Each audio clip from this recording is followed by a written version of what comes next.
Thank you so much, Joe, for that very warm introduction. It is a delight to be here. I first visited Elmira in 2009. I had finished my undergraduate degree. I put in an application to I think the 10th Mark Twain conference, and I somehow got in. And as this very earnest, recent undergrad, I gave this paper on Pudd'nhead Wilson and felt very fancy.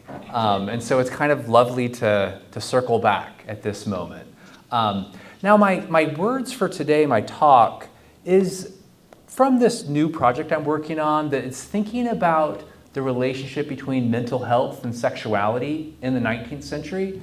What we see today, you know, as homosexuality or queerness has a long history that emerges in part through the medicalization of sexuality that's considered different.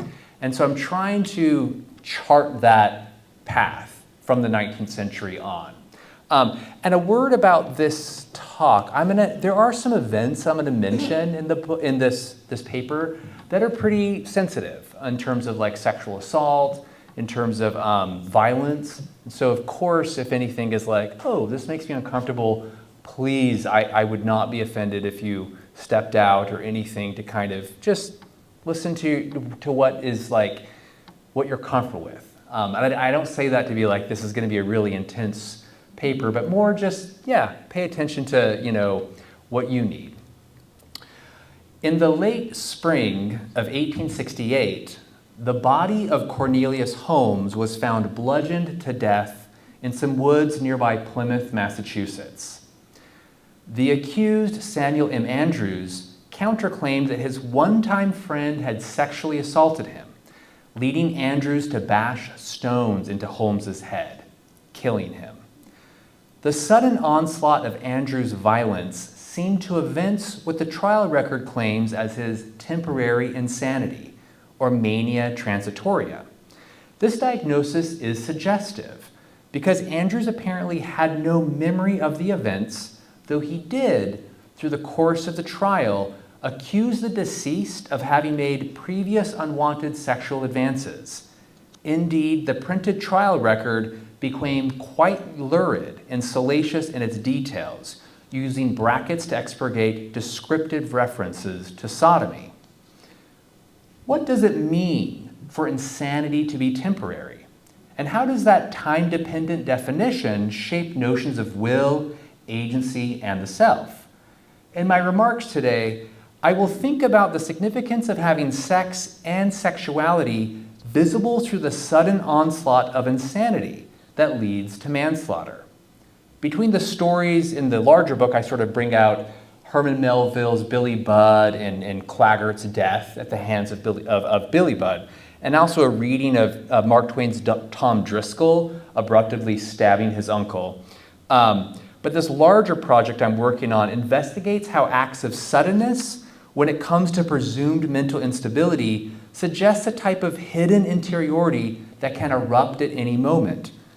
The psychoanalytic essayist Adam Phillips notes that, quote, the theatricality of madness is one clue that alerts us to the difficulties we have in imagining sanity, which is to say, it is far easier to perceive insanity, whereas its opposite has no drama. Aberration is noticeable because of its stark contrast or departure from the so-called normal. Through the course of what is now a works in progress chapter, I investigate this notion of temporary insanity to argue that concern over a coherent and stable sense of subjectivity prompted psychological approaches to represent unrepresentable feelings. Because, as Mr. Rogers would say, anything that is mentionable can be manageable.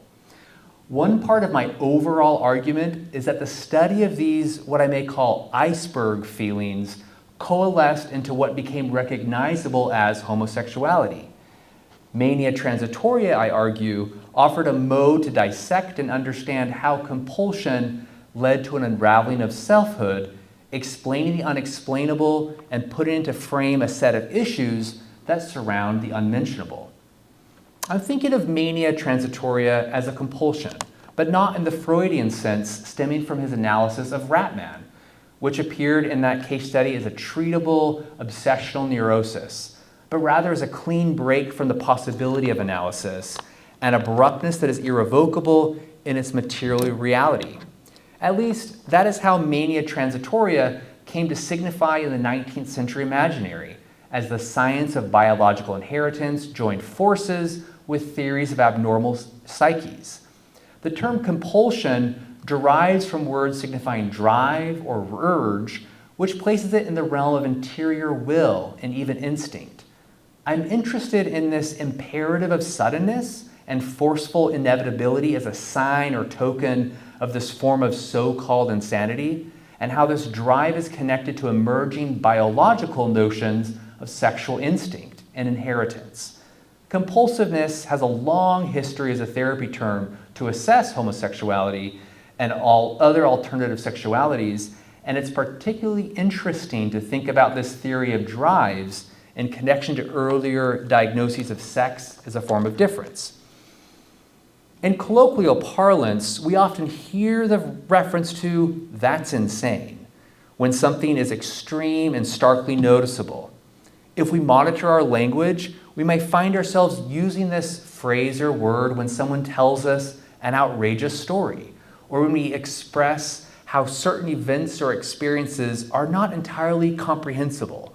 I think about me as a teenager and doing a skateboard trick. My friends are like, "Whoa, that's insane." It's like this idea of oh, something big happened. The saying, "that's insane," circulates far and wide, and while I do think there are unintended implications to this colloquialism, especially its use of metaphors of mental health, I want to think with the affective tonality of "that's insane," because it seeks to make anodyne what is otherwise, in a legal context, the mark of exception, the loss of rights and will. While I've been here at Quarry Farm, or there at Quarry Farm, I suppose, I've been tracking the use of this term in Twain's last writings, this idea of insanity and how it might overlap with his thinking about sexuality, particularly in Letters from the Earth and the vexed Ashcroft and Lyon manuscript. Part of what I'm trying to chart in the bigger piece is the manner in which questions of sex and insanity dovetail to complicate understandings of interiority, and how those descriptions of an inner struggle, a struggle that can be sudden or volcanic, mix with metaphors for insanity. Although these textual corpuses seem quite disparate, an 1860s gay panic case trial and Twain's last writings about interpersonal turmoil, sex, and mental health in the 1900s, in my words today, I hope to weave together how these messy categories help us to see more deeply the way sex and insanity intersect and overlap in this cultural imaginary of the 19th century. As one might imagine, the events of Holmes's death and the ensuing trial of Andrews became of major interest to mental health professionals in the 19th century. The psychiatric doctor Edward Jarvis published a review in American Journal of Insanity that sought to substantiate the claim of Andrews' mania transitoria. As a proponent of this theory, he actually sort of coined the term and wrote most of the major works about mania transitoria, so he used Andrews as the perfect case study. Jarvis describes in a newspaper article the specific temporal conundrum of this diagnosis as a, quote, form of mental disorder which suddenly appears in persons previously sound or not disposed to be unsound in mind. It has a short duration and suddenly disappears. The repeated suddenly suggests the temporal spontaneity of this condition, marked by intensity of interval. Jarvis then enumerates a series of conditions that would signify this form of temporary insanity, from suddenness of duration to sudden restoration and calmness after the act of violence. And I'm repeating this word sudden because it's his favorite word. Like mania transitoria, it's sudden, and it suddenly leaves. He's just referencing this repetition of sudden. Jarvis then enumerates that there's no motive, remorse, consciousness, or ability to recollect the disruptive events. Although the diagnosis obviously seems opaque and totally open, it centers on a temporal logic of a violent act or event that is accompanied with amnesia. So there's actually no way of knowing if it is mania transitoria or not, because it's impossible to define. The specific orientation towards violence and forgetting makes it particularly problematic then. Andrews's momentary insanity, according to this theory, was threaded together by familial history. He was conceived, born, and nursed while his mother was insane, one newspaper article suggestively implies. Jarvis builds from this logic of inheritable madness to then make Andrews' transformation into raging murderer all that more understandable. The crux of the triggering event for Andrews gets narrated near the middle of the article when Jarvis writes, "The attempt at sodomy, the grossest act that can be offered to a man of his sensitive nature, was too powerful for his brain, naturally weakened by his hereditary predisposition, to bear. It threw him off balance and into a paroxysm of mania. Between the last consciousness, when he struck the first or second blow in self-defense, and the next consciousness, when he found himself standing exhausted, throwing stones with each hand, there was an interval of uncertain duration." Focusing on his hereditary predisposition and sensitive nature, the account presents Andrews' supposed insanity as the logical response to the grossest attack on a weakened brain. That's a quote. The idea of something being too powerful for his brain also makes that organ a stand-in for will in the agentive sense that directs the body. And it presents this form of presumed sexual violence as one that can completely decenter and untether the self's own sense of agency and power. Jarvis explains that such attacks permit a female to kill their assailant, but a man may resist even to the injury of his assailant, sufficient for his escape, but no further. Jarvis elaborates that Andrews was not, quote, in a state of mind so to adapt and measure the force of his blows as merely to disarm his adversary, but instead compulsively battered Cornelius Holmes's body unto death. Explaining that Andrews was in an unconscious state, Jarvis claims he did it by instinct, without intent or will, as an automaton, without self-controlling power to prevent. This notion of becoming or being an automaton and that the murder was prompted by instinct suggests a type of biologically determinative nature that describes Andrews' response to Holmes's sexual advances. There is something in the minds of Jarvis and others totally explainable and justifiable with Andrews' immediate response, violence. The automatic response, becoming an automaton, removes Andrews from his will. And as an aside, I sort of was trying to chart through how Twain, where Twain thinks about automatons. You know, these are sort of like automatic things. Like here we have a swan that he talks about in Innocents Abroad, where he's like fascinated by the movements of the swan. He thinks everyone thinks it's real, but then he becomes more fascinated by just passers-by. It's a little interesting moment where, and there's other automatons, of course, in Twain's works, but the trial record attempts to prove Andrews' insanity through a careful distillation of familial mental illness to explain the supposed sudden insanity of Andrews. His mother, the record asserts, had been distracted during the pregnancy, leading to Andrews being born of insane parentage. Jarvis attempts to prove Andrews' insanity, but does provide counter evidence that the neighbors considered most of his irregularities as singularities, exemptions to his general calmness. That's a quote. Jarvis continues, Andrews was calm, both in prison and during the trial, so that some unacquainted with the laws and operation of mental disease interpreted his quiescence as indifference and hardihood in crime, and proof of guilt, even of the darkest shade. This insistence on others perceiving Andrews as guilty because of his seemingly non-normal behaviors uses his presumed mental instability as evidence that would justify his sudden attack. But it's that very everydayness of his life, Jarvis argues, that justifies the mania transitoria diagnosis. Disparities in age frame this trial story, with Holmes a wealthy bachelor in his 50s and Andrews a married day laborer in his 30s. The trial caught the interest of various printers who made up maps and summaries of the trial to give readers an inside scoop on the circumstances, and would and some of the maps would also show regular journeys that these men would take often together. But here you have the sort of map of where things happened.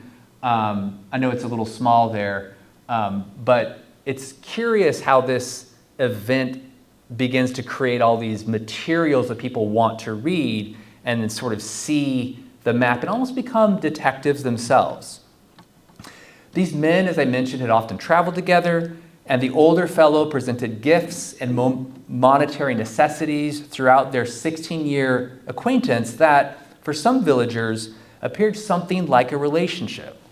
Circulating within the news and gossip of this tragedy are references to a will that Holmes left for Andrews shortly before the murder, which bequeathed to the younger man an abundant inheritance. This temporal coincidence suggested a motivation for murder. After 6 months of trial, however, Andrews was found guilty only of manslaughter and sent to the state prison for 19 years. The jury was mostly convinced of the mania transitoria argument, but there were a couple holdovers, and so the concession was to do manslaughter for 19 years. What this unusual trial brings forward are questions of inheritance and the multiple valences of will, where the term means both a legally binding document and a personal drive or inclination. Although the prosecutor, Charles G. Davis, offered proof, and Charles is on our left, offered proof of an unnatural evil habit, explaining that Holmes had this secret passion carried into evil habit, he emphasizes in this case that Andrews' latent insanity was the spark that lit the fuse. About a decade before, that same Davis had been arrested for helping Shadrach Meekins escape recapture into slavery in the 1850s. This was a huge case in Boston when the U.S. Marshals attempted to recapture him into slavery after the Fugitive Slave Act. And then the more recognizable insanity cases put forward in the 19th century were by William Henry Seward, famously New York governor, and then, Secretary of State, right? Lincoln, Secretary of State. That's right, Lincoln, Secretary of State. I was like, I know with Lincoln, but is it, yeah, Secretary of State. And then, was very, unfortunately attacked the same day and was sort of wounded in his face and partially paralyzed for a time. Seward, though, defended several individuals who were accused of murder after escaping the Auburn prison, and his argument was that the conditions in this prison produced the insanity that led to murder. So it's a huge case in terms of bringing forward how structural violence can produce the conditions that lead to murder. But he didn't win the trial. Davis's published trial record, though, narrates the scene of the crime and uses very descriptive language to evoke the specific violence, where he kind of retells the story of Holmes trying to lead Andrews into this moment of sex. But what's also discovered through this happened regularly. This was a sort of often occurrence. But similarly, Samuel Andrews would, from his testimony, would always resist it. There was a time where about 5 years before, Andrews' wife was out of town, and there was a storm that blew in, and Holmes had visited and decided to spend the night. And there was another attempt at rape then. In one of the first trial reports, which is left out in Davis's longer report and published from New York in 1869, the narrative provides this brief foray into explaining the conditions that led to what may be called homosexuality. And this is speaking of Holmes here. What is there unnatural about it? God recognizes the crime. It has existed from the beginning, so frequent as to require divine denunciation. It is not this singular stormy, this is Holmes he's talking about, is not this singular stormy, passionate man just the man to be possessed of it? Alone in the world, without one to love or gratify his roused passions, would not this soft, effeminate man, Andrews, come to him in the place of a wife? Do you think it improbable? It is frequent as naval crews exist. It is secret, no man confesses it. Take Andrews, soft in voice and eye, with Holmes and his 250 pounds of passion, with no wife, no mistress, no woman, but hated by women, hated by his own household, and can a more probable sequence be established? I would like to pause with the preacherly tenor of this passage, with its alliterations and trochees, singular, stormy, passioned man, and the pounds of passion that evoke the body of Holmes as barreling down on Andrews. It's not dissimilar from like 19th century novels about like the steam man of the prairies. It's sort of these productions of force, and it's sort of put upon Holmes with this unquenchable thirst or desire, according to the trial record. The account seeks to position Holmes as a compulsive agent who cannot control himself, who has a secret propensity that leads to his own type of insanity. The evidence outline presents him as a bachelor, singular, queer, shy, of weak intellect, averse to female society, unsocial, secretive, of strong animal passions. The list presents Holmes as just the culprit to commit the disgusting crime imputed to him by Andrews. Importantly, the evidence against Holmes emphasizes the way an outsider to society's norms becomes the culprit writ large. That there's the evidence is already against this person by being somewhat different, right? Quote, depraved or perverted human passion will commit any enormity, the report continues, especially when not restrained by home, friends, strength of will, or the most rigid morality.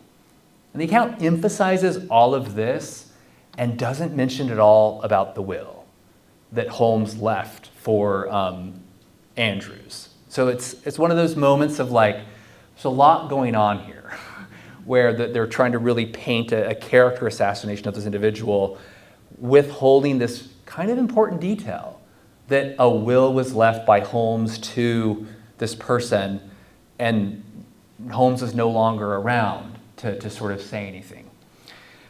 In Sari Altschuler's account of disability rights in the early US, she argues that medical attention to insanity from the likes of Benjamin Rush and on was partly prompted by a desire to safeguard property. Lunacy and insanity became destabilizing and interrupting conditions that put the project of self-government into disarray, causing 18th century doctors like Rush to seek its remedy in order to safeguard generational transfers of property.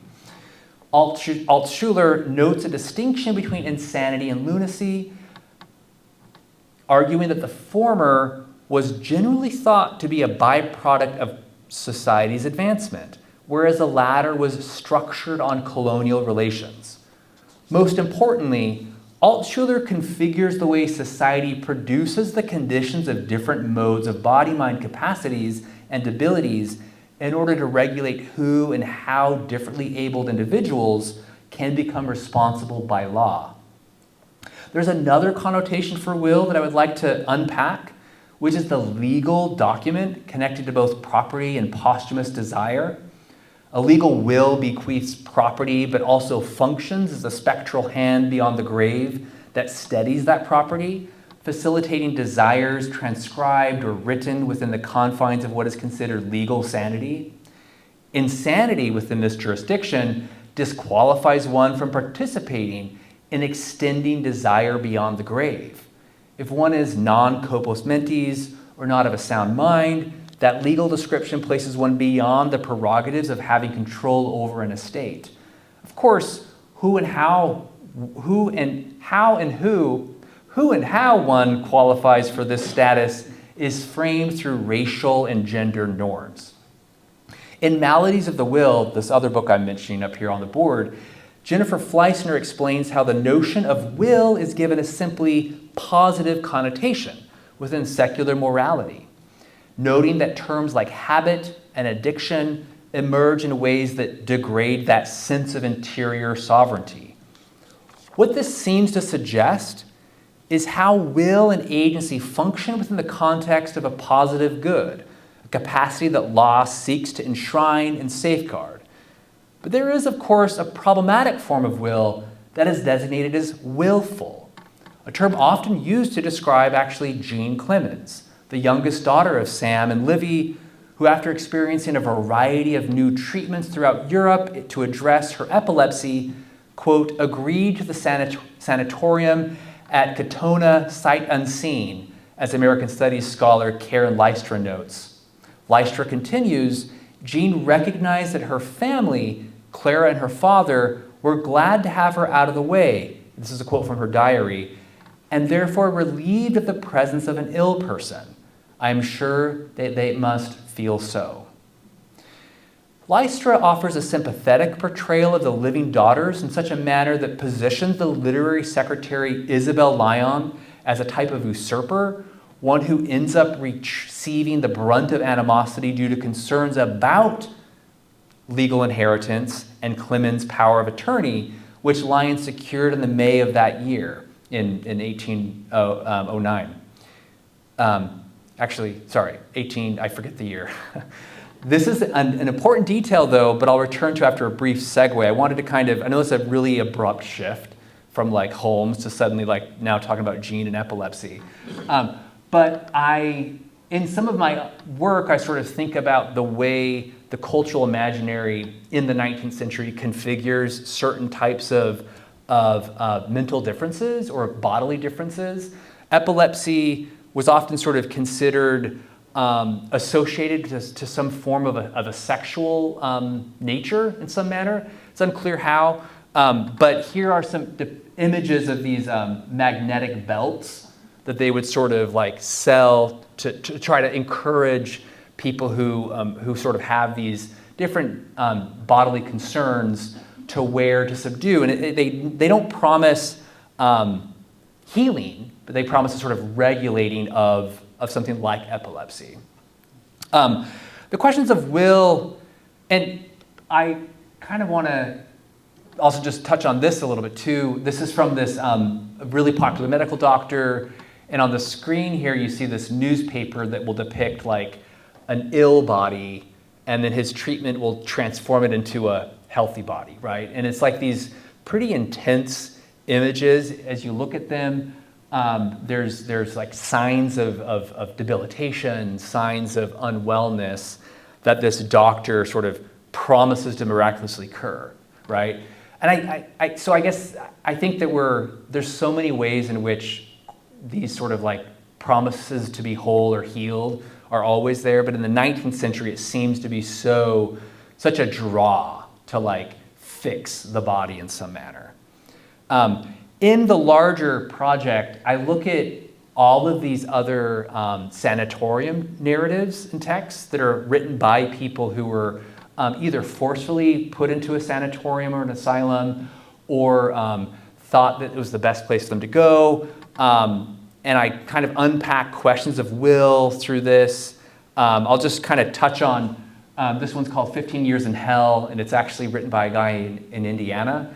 In Indianapolis, and I was like, oh, I was only there for 8 years. So, sorry, that was my one joke. There's a couple more that I want to just mention because they're so significant. But I think for sake of time, I'll actually jump to this other section. about wills. So wills, of course, abound in 19th century American literature, most prominently in Twain's Pudd'nhead Wilson, where Tom Driscoll is written in and out of inheritance, and he seemingly can't help but self-sabotage over and over again. There is something compulsive to how this character unravels. He is represented as perpetually breaking and ruining his social and familial bonds, led inevitably to repeat self-destructive behavior almost impulsively.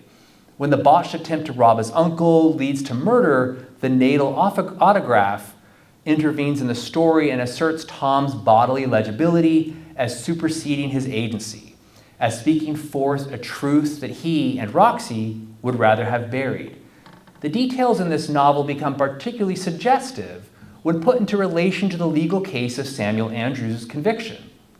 Indeed, what juxtaposing this novel with the previous legal case provides is a way to think about the interrelation between desire and will and the extremities of both that signal stepping beyond the bounds and into the category called insane. These conjoined stories suggest the intricate relation between sex and insanity to imagine what constitutes the will. But for my brief sort of wrap-up conclusion, which will be a long conclusion, I want to turn to about 15 years after Twain did what he called his literary cesarean operation on Pudd'nhead Wilson and those extraordinary twins. The latter is subtitled brilliantly The Suppressed Farce, which I want to think with more.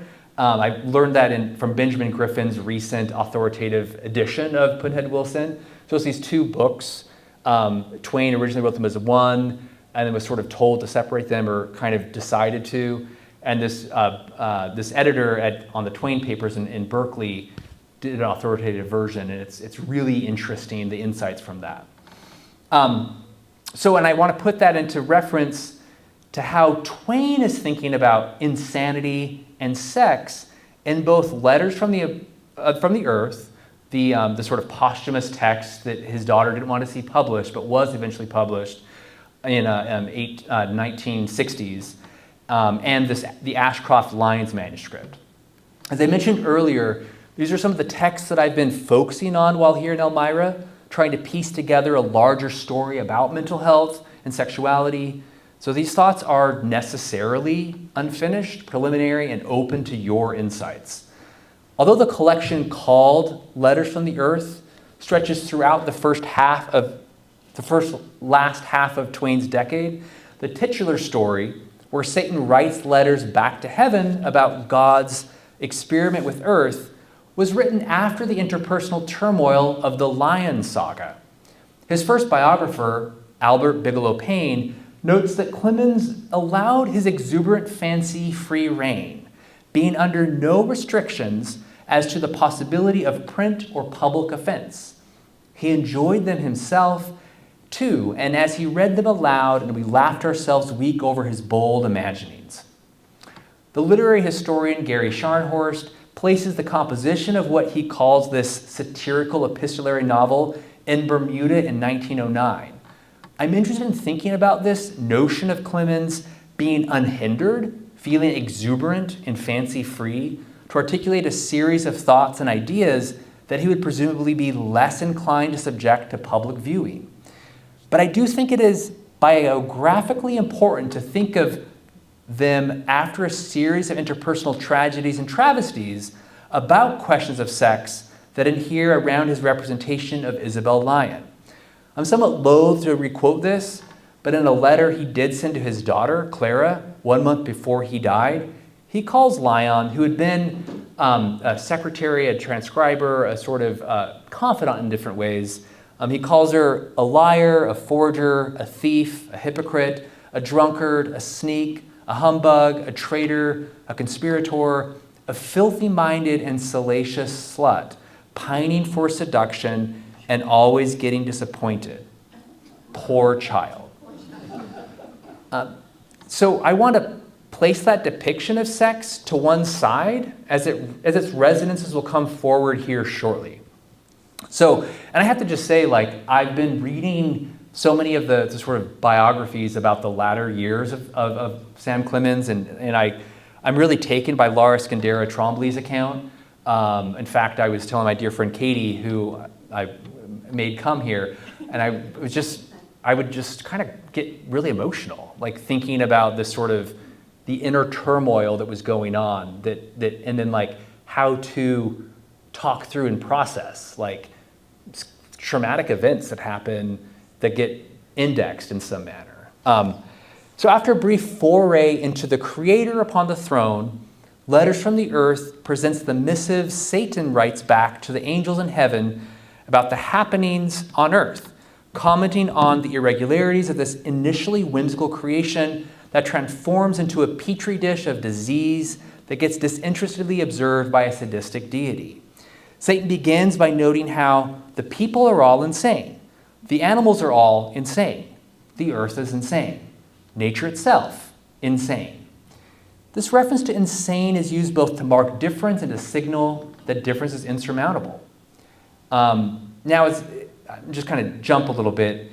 As a counterweight to the narrative's sort of dire imagining, it is curious to note how the majority of this text centers on what seems to be human hypocrisy around sex.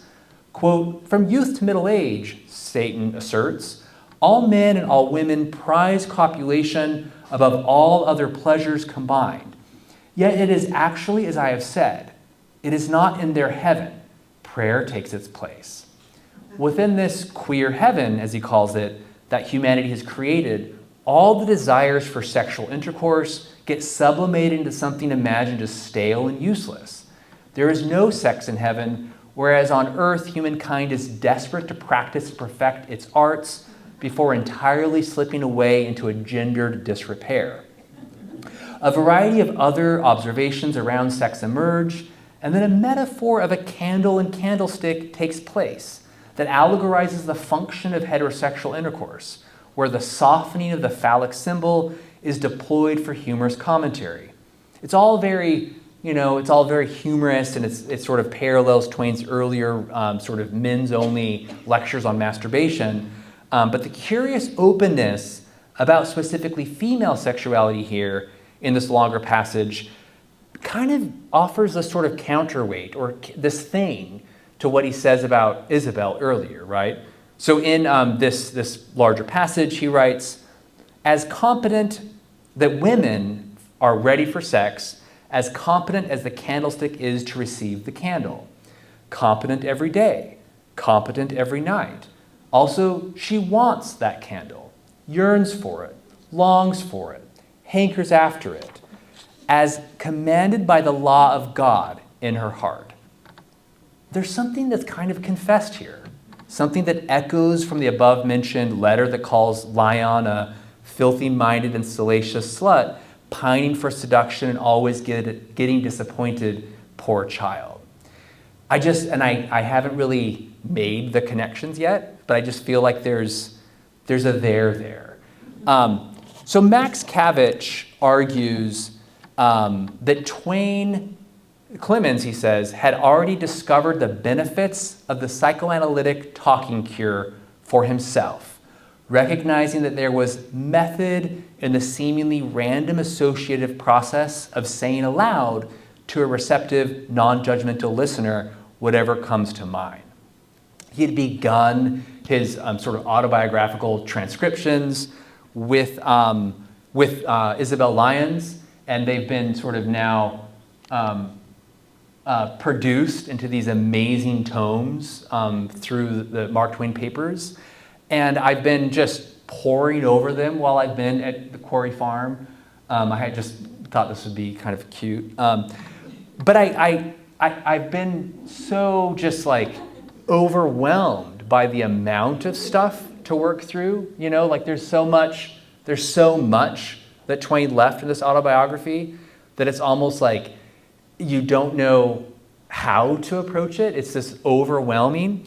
But I wonder if like maybe that's somewhat and one other point I need to mention. I mentioned that Isabel Lyon started as a stenographer for Twain in the autobiography. And then Twain in the Lyon manuscript mentions his disappointment that she was never available for all of this. Like he seemingly enjoyed having her be the listener. But then there was another stenographer that took over because she was sort of overwhelmed taking care of household stuff because she kind of got put in that position there. So I wonder if there's maybe the point of this autobiography is that it's overwhelming. I wonder if maybe what this corpus of material is about the proliferation of expression of sort of Mark Twain, Sam Clemens, wanting to produce a body that would live on. And we know that in his will, he stipulated that it couldn't be published until 100 years after his death. And so there's a lot of things that I want to just like play with and work around with.